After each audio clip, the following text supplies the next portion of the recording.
Good evening champions. आज हम बात करते हैं फिल्म शोले की। शोले फिल्म को हम सबने देख रखा है और इसमें दो मुख्य किरदार थे, जय और वीरू, अमिताभ बच्चन और धर्मेंद्र जी। इस मूवी में हमने देखा कि वो दोनों बुरे व्यक्ति हैं और उनको संजीव कुमार जो इंस्पेक्टर हैं गिरफ्तार करके कहीं ले जा रहे हैं। वो दोनों ट्रेन पर बैठे हैं और उसी ट्रेन पर अचानक से डाकुओं का हमला हो जाता है। अब चूंकि ट्रेन गुड्स ट्रेन है, उसके अंदर बहुत से सामान रखे हैं और डाकू उसे लूट कर ले जाना चाहते हैं। संजीव कुमार चूंकि अकेले हैं और वो डाकुओं का मुकाबला करते हैं, लेकिन चूंकि अकेले होने के कारण वो डाकू का मुकाबला पूरी तरह नहीं कर पाते हैं। उसी वक्त जय वीरू उन्हें ये अवसर देते हैं कि अगर उन्हें छोड़ दिया जाए तो वो उनसे मिलके डाकुओं का मुकाबला कर सकते हैं। अब संजीव कुमार के सामने दुविधा आ गई। वो दुविधा यह थी कि वो डाकुओं का मुकाबला करें या जयवीरू जो खुद चोर हैं उनको छोड़ दें, क्योंकि अगर वो जयवीरू को छोड़ते हैं तो समाज का नुकसान होगा, क्योंकि वो दोनों चोर हैं, वो भाग जाएंगे। अगर वो नहीं करते हैं तो डाकू ट्रेन को लूट लेंगे। अब ये दुविधा संजीव कुमार जी के सामने आती है और इसे ही नैतिक दुविधा कहते हैं। नैतिकता के आधार पर क्या करें, क्योंकि एक तरफ डाकुओं का प्रश्न है और एक तरफ दो चोरों का प्रश्न है। लेकिन इस दुविधा से बाहर निकलने के लिए एक निर्णय तो लेना होगा। तो संजीव कुमार उस मूवी में निर्णय लेते हैं जिसे हम बोलते हैं नैतिक तर्कना, और संजीव कुमार दोनों को आज़ाद कर देते हैं और फिर तीनों मिलकर डाकुओं को हरा देते हैं। उसी प्रकार फिल्म आगे बढ़ता है और हम देखते हैं कि फिल्म में मौसी किस प्रकार अमिताभ बच्चन से प्रभावित होती हैं और किस प्रकार वो धर्मेंद्र के कैरेक्टर को जानती हैं और फिर शादी के लिए इनकार कर देती हैं। धर्मेंद्र का रिश्ता लेकर अमिताभ बच्चन जाते हैं मौसी के पास और उन्हें धर्मेंद्र के बारे में बताते हैं, और इस तरीके से बताते हैं कि मौसी इनकार कर देती है, और इसके परिणाम स्वरूप धर्मेंद्र टंकी पर चढ़ जाते हैं और वहाँ पर सुसाइड का नाटक करते हैं। फिर हम देखते हैं मौसी आती हैं और गांव वाले उन्हें प्रेरित करते हैं। गांव ने उन्हें बताते हैं कि अगर तुमने बसंती की शादी के लिए हामी नहीं भरी तो वो खुदकुशी कर लेगा। अब यहाँ पर बसंती की जो मौसी है वो फिर चली जाती है दुविधा में, क्या करे। एक ऐसे व्यक्ति से अपनी बेटी की शादी कर दे, अपनी भतीजी की शादी कर दे जिसका कोई खानदान नहीं है, जो गलत कामों में लिप्त है, या उस व्यक्ति को मरने दे क्योंकि वो धमकी दे रहा है। और अंत में वो डिसीजन लेती है, अंत में निर्णय लेती है जिसे हम बोलते हैं नैतिक तर्कना, और वह कहती है कि वो शादी के लिए तैयार है।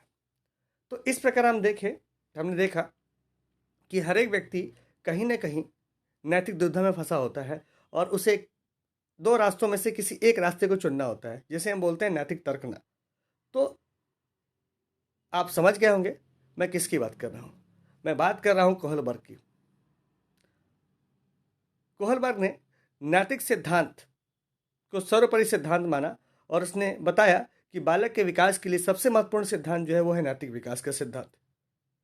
बालक का physical development, mental development, emotional development ज़्यादा मायने नहीं रखता। इससे ज़्यादा महत्वपूर्ण है बालक का नैतिक विकास। अगर नैतिकता का विकास ना हो रहा हो तो बालक विकसित नहीं हो पाएगा। कोहलबर्ग के सिद्धांत में कोहलबर्ग ने एक प्रयोग किया। उसने अपने कहानी के माध्यम से हेंज नामक एक कैरेक्टर को जिंदा किया और उस कैरेक्टर के बारे में एक कहानी गढ़ी। उस कहानी में यह था कि हेंज नामक व्यक्ति जो यूरोप का एक व्यक्ति था, उसकी पत्नी बहुत बीमार पड़ी और उसकी पत्नी का कोई इलाज संभव नहीं था क्योंकि उसके लिए दवा उपलब्ध नहीं थी। किसी ने उसे बताया कि किसी खास केमिस्ट के पास में वो दवा उपलब्ध है। जब वो केमिस्ट के पास जाता है तो वो दवा उसे मिलती है, लेकिन दवा महंगा रहता है और उसे वो देने से इनकार कर देता है।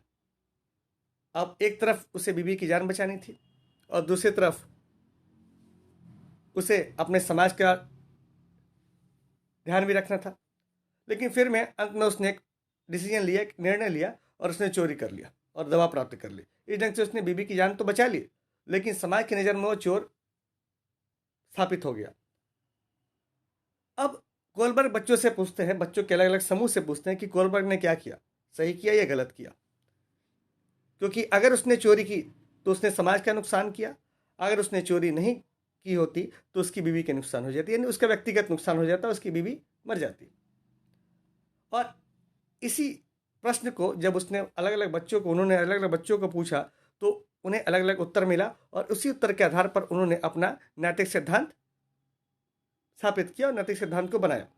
तो आइए और गहराई में जाकर इस सिद्धांत को समझने का प्रयास करते हैं। जीवन के हर एक क्षेत्र में हमारे पास दुविधा होती है, हम हमेशा दुविधा में फंसे होते हैं, क्या करें क्या ना करें। हमारे पास दो रास्ते होते हैं, उन रास्तों में से अंततः हमें एक रास्ता चुनना होता है। जैसे इस चित्र में भी आप देख सकते हैं, एक बालक को और एक व्यक्ति को दो अलग अलग दिशा से अलग अलग नैतिकता के आधार पर लोग खींच रहे हैं। कोलबर्ग ने अपने सिद्धांत को 3 चरणों में विभाजित किया। ये कह सकते हैं कि कोलबर्ग ने अपने पूरे सिद्धांत को, नैतिकता वाले सिद्धांत को 3 चरण में विभाजित कर दिया। पहला सिद्धांत था प्री कन्वेंशनल या पूर्व परंपरागत। दूसरा सिद्धांत या दूसरा चरण था कन्वेंशनल या परंपरागत। तीसरा था पोस्ट कन्वेंशनल या उत्तर परंपरागत। कोलबर्ग ने बताया कि बच्चों का नैतिक विकास 3 चरण से होकर गुजरता है। सबसे पहला चरण 4 वर्ष से प्रारंभ होता है और 10 वर्ष तक जाता है, जिसे उन्होंने पूर्व परंपरागत कहा। उसी प्रकार 10 साल से 13 साल के बीच में बच्चे परंपरागत वाले स्तर में होते हैं, और 13 से ऊपर जब बच्चा बढ़ता है तो वो उत्तर परंपरागत वाले चरण में पहुंच जाता है। पहले चरण में यानी पूर्व परंपरागत में कोलबर्ग ने बताया कि बच्चे यहां दंड, पुरस्कार और आज्ञा, इन चीज़ों से संचालित होते हैं, क्योंकि उन्हें अच्छा या बुरा का ज्ञान नहीं होता है। तो पूर्व परंपरागत के अंतर्गत दंड एवं आज्ञाकारिता, ये 2 ऐसे तत्व हैं जो बालक के नैतिकता को प्रभावित करते हैं। क्योंकि बच्चा गलत और सही को दंड और आज्ञा से जोड़कर देखता है।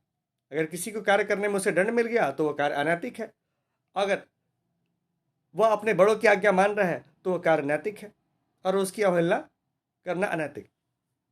जैसे किसी बच्चे की अगर मम्मी ये कहती है कि जाओ दरवाज़ा बंद करके रहो, तो उस पर कोई प्रश्न नहीं पूछेगा, क्योंकि उसे लगता है कि उसकी बड़ी मम्मी ने या से मम्मी जो उससे बड़ी हैं उन्होंने आज्ञा दिया और उसे आज्ञा को पालन करना। उसी प्रकार बच्चा अगर क्लासरूम में है तो उसे शिक्षक ने उसे कुछ कहा तो उसे मानना होगा, या उसे वो मानता है क्योंकि वह उसे नैतिक समझता है।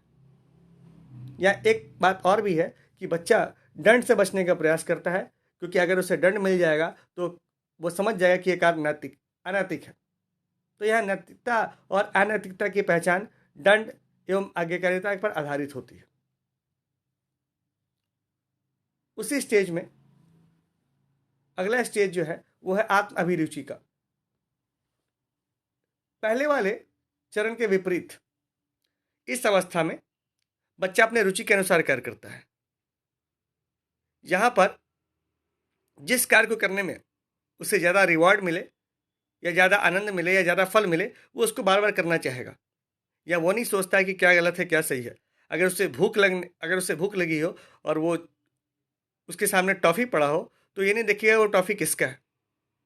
इस प्रकार वो इस अवस्था में अपनी इच्छा पूर्ति करने को ही सर्वोपरि मानता है। या कह सकते हैं बच्चा यह कहता है मेरी मर्जी, मैं चाहूँ जो करूँ, मैं चाहूँ जो खाऊँ, मेरी मर्जी। अब आती है दूसरी अवस्था, जिसे कन्वेंशनल या परंपरागत अवस्था के नाम से जानते हैं। इसे पुनः 2 अलग अलग सब स्टेज में बांटा जा सकता है। पहला स्टेज है गुड बॉय गुड गर्ल, अच्छा लड़का अच्छी लड़की, और दूसरा है कानून व्यवस्था उन्मुखता या लॉ एंड ऑर्डर ओरिएंटेड। यहाँ बालक समाज के द्वारा तय गए मानक या स्टैंडर्ड को फॉलो करता है और उसी के अनुसार कार्य करता है। समाज ने जो नियम निर्धारित किए हैं उसे बच्चा समझेगा और उसका पालन करेगा। गुड बॉय गुड गर्ल वाले चरण में बच्चा अच्छा बनने की होड़ में लग जाता है। वह टीचर के सामने, शिक्षक के सामने या अपने बड़ों के सामने हमेशा अच्छा बने रहने का प्रयास करता है और अच्छा दिखना चाहता है। इसके लिए वह कार्य करता है, इसके लिए वह शाबाशी प्राप्त करता है। उसी प्रकार कार्य उन्मुखता इस व्यवस्था में सामाजिक संस्था जैसे स्कूल, कॉलेज द्वारा बनाए गए नियम को बच्चा मानता है और उसी के अनुसार चलता है। वह उसके विरुद्ध कोई आवाज नहीं उठा सकता है और कोई भी प्रश्न नहीं पूछ सकता है, क्योंकि उसे लगता है कि समाज ने जो भी नियम बनाए हैं वो सत्य पर आधारित हैं और उस नियम को वह नैतिकता से जोड़ देता है। यानी यहाँ बालक नैतिकता का अर्थ समाज के द्वारा घोषित नियम के पालन से संबंधित है। आप देख सकते हैं सामाजिक संस्थाएं जैसे परिवार या स्कूल उस बच्चे को निर्देशित करते हैं और बच्चा उसी प्रकार उन मानकों को और उन नियमों को मानकों के तहत समझ के चलता है जो समाज के द्वारा सेट किए जाते हैं, समाज के द्वारा दिए जाते हैं। यानी यहाँ पर बालक दूसरे के द्वारा, खासकर सामाजिक संस्थाओं के द्वारा संचालित होता है या उसकी नैतिकता सामाजिक संस्थाओं के द्वारा गाइडेड होती है। अब हम बात करते हैं अंतिम चरण की, पोस्ट कन्वेंशनल की। इसे उत्तर परंपरागत भी कहते हैं और इसके अंदर पुनः दो सब स्टेज आते हैं। एक होता है सोशल कॉन्ट्रैक्ट या सामाजिक समझौता और दूसरा है विवेक की अवस्था या कंसाइंस स्टेज। सोशल कॉन्ट्रैक्ट में सबसे पहले बच्चा समाज में अपने उत्तरदायित्व को समझने लगता है। वह अपनी भूमिका और पहचान को ढूंढ लेता है। वह समाज के प्रति अपने व्यवहार को बदल देता है। जैसा समाज सोचता है बालक भी उसी प्रकार सोचता है, क्योंकि बालक को पता है कि समाज ने उसे जो भी दिया है वो समाज को वापस लौटाएगा। अगर समाज ने उसे बहुत अच्छा बच्चा बनाया तो बड़ा होकर वो डॉक्टर इंजीनियर बनेगा और उसी रूप में समाज की सेवा करेगा, क्योंकि ये समाज के द्वारा एक कॉन्ट्रैक्ट पर आधारित है। तो उसकी नैतिकता समाज के कॉन्ट्रैक्ट पर आधारित होती है। नहीं, समाज ने उसे जैसा दिया वैसे ही समाज को लौटाएगा।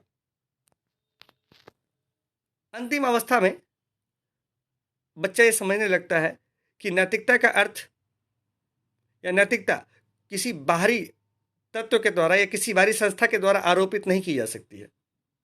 वह इसका निर्णय स्वयं के आधार पर करेगा। वह अपने अनुसार निर्धारित करेगा कि क्या नैतिक है और क्या अनैतिक है। यहाँ पर कभी कभी समाज के बनाए गए नियम सही नहीं होते हैं जिसे बच्चा चैलेंज करता है, जिसे बच्चा चुनौती देता है और वह अपने हिसाब से सामाजिक नियम को चुनौती देकर उसे बदलने का प्रयास करता है। जैसे हम सब ने देखा है कि सती प्रथा एक कुप्रथा थी जिसे हटाने का प्रयास किया गया और राजा राम मोहन राय ने इसे पूर्णतः समाप्त कर दिया, क्योंकि उनके अंदर विवेक की अवस्था जग गई थी। वो समझने लगे कि सामाजिक नियम हमेशा सही नहीं होता है और समाज के अंदर बनाए गए मानक और नियम हमेशा सही नहीं होते हैं। तो यहाँ पर उनकी विवेक की अवस्था जगी, इसलिए उन्होंने इस नियम को चुनौती दी और इस तरह इस प्रथा को और इस नियम को समाप्त कर दिया। तो हम देख सकते हैं कि तीनों अवस्थाओं में नैतिकता की पहचान अलग अलग अवस्थाओं से जुड़ी है।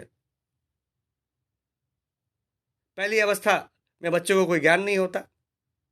दूसरी अवस्था में बच्चा समाज के हिसाब से सही और गलत की पहचान करता है या समाज के द्वारा निर्धारित मानकों के आधार पर सही और गलत की पहचान करता है। और तीसरी अवस्था में बालक समाज को समझ लेता है और समाज के अच्छाई और बुराई दोनों को समझता है और समाज को चुनौती भी देता है अगर समाज गलत मानक या गलत नियम तय करते हैं। तो इस प्रकार ये कोलबर्ग का 3 सिद्धांत और उसके 2 उप सिद्धांत, यानी कुल मिलाकर कोलबर्ग के 6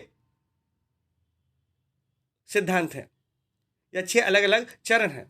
उनके सिद्धांत के 6 अलग चरण हैं। इस प्रकार कोलबर्ग ने बताया कि सबसे महत्वपूर्ण डेवलपमेंट या विकास नैतिक विकास ही है। तो आज के लिए इस वीडियो में इतना ही। धन्यवाद।